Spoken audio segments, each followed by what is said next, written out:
Hey guys, it's Juan again from Physique Transformation Academy, and today I want to give you guys a little bit of help when training chest. I find chest is very difficult for a lot of people. It's very challenging to find somebody who can naturally connect with their chest and train their chest well. This is a muscle that guys specifically like to build their pecs and want that big upper shelf.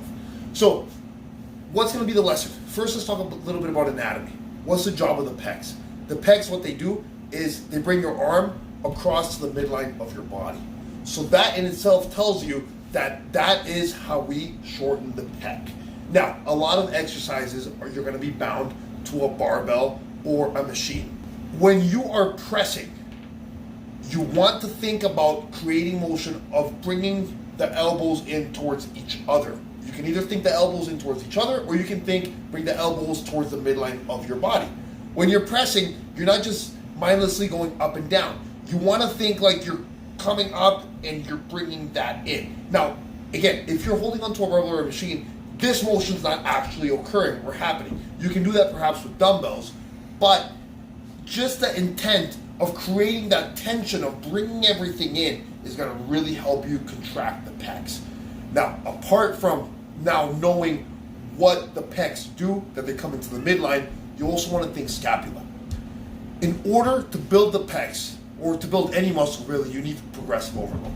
You want to subject the muscle to more load through time, and as the muscle gets stronger, it's also going to get bigger.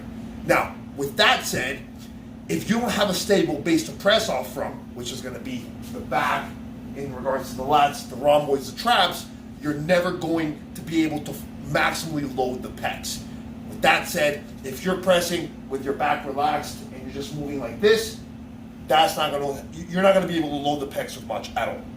So you want to really focus on bringing the shoulder blades back and down, locking them in, keeping the rib cage up, and as you come down and then you press up, that's when you want to think that elbows in type of motion. Now lastly, the last tip I got for you guys when training chest is going to be elbow position. Now this is going to be a little bit different for every person. Some people can really feel their pecs when their elbows are really far out and wide. I'm not one of those people, and I found that most people are not like that either.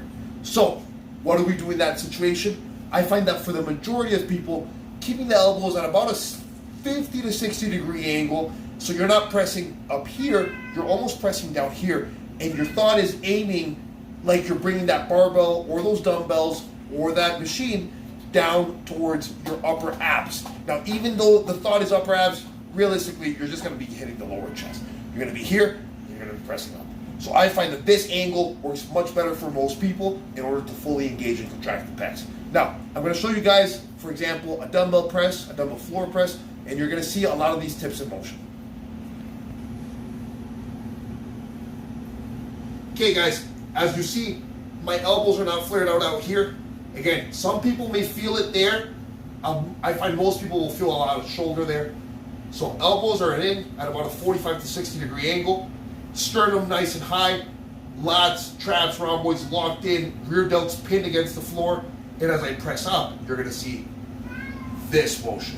I'm trying to bring those dumbbells in. And I'm trying to almost, not necessarily bring the dumbbells in, but more bring my elbows in towards each other. If you bring the dumbbells physically in, you're going to lose a lot of tension on your pecs. Why? Because the way gravity works.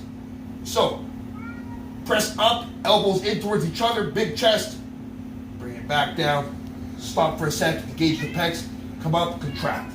Now you can do this, again, whether it be with a barbell, machine, or dumbbell, same principles.